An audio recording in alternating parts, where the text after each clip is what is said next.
बिस्मिल्लाहिर्रहमानिर्रहीम। आजकल VPN के हवाले से इस्लामी नज़रियाती कौंसल का जो फ़ैसला आया है कि इसका इस्तेमाल नाजायज़ है, काफ़ी बहस हो रही है सोशल मीडिया के ऊपर इसके ऊपर।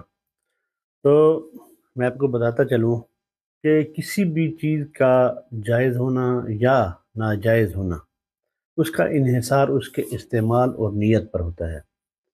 VPN एक टेक्नोलॉजी है जो इंटरनेट पर आपकी प्राइवेसी को बढ़ाने और मवाद तक रसाई हासिल करने के लिए इस्तेमाल की जाती है। इसका इस्तेमाल जायज़ तरीक़ों पर भी होता है और नाजायज़ पर भी।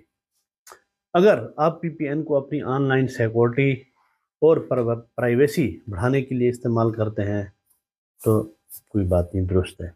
इसी तरह अगर तालीमी या मालूमाती वेबसाइट पर आपके मुल्क पर पाबंदी है और आप VPN के ज़रिए उस मवाद तक रसाई हासिल करते हैं, तो ये मकसद भी आपका दुरुस्त है, तो आप इस्तेमाल कर सकते हैं, ये जायज़ है।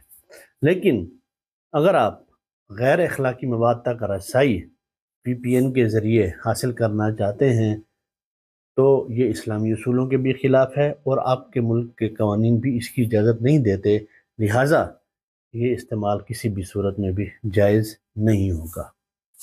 यही चीज़ अगर आप गूगल करें तो आप देखेंगे कि पाकिस्तान में सिर्फ 2024 में अब तक 2 करोड़ से ज़ायद लोग गैर अखलाकी वेबसाइट्स तक रसाई हासिल करने की कोशिश कर चुके हैं।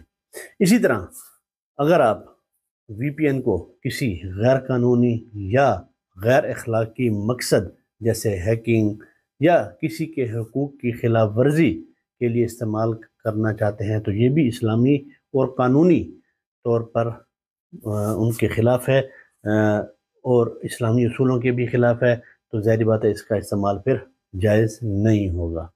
लिहाजा पूरी बात का खुलासा कलाम यही हुआ कि VPN का इस्तेमाल उसकी नीयत और मकसद पर मुनहसर है जिसके लिए आप इस्तेमाल कर रहे हैं। अगर ये हलाल मकसद के लिए है तो इसका इस्तेमाल करने में कोई हर्ज नहीं, आप इस्तेमाल कर सकते हैं। लेकिन अगर उसका मकसद दुरुस्त नहीं है, नाजायज़ और हराम कामों के लिए अगर आप इसको इस्तेमाल करते हैं, तो फिर ये किसी भी सूरत में जायज़ नहीं हो सकता। वमा अलैना इल्लल बलाग। अस्सलामु अलैकुम।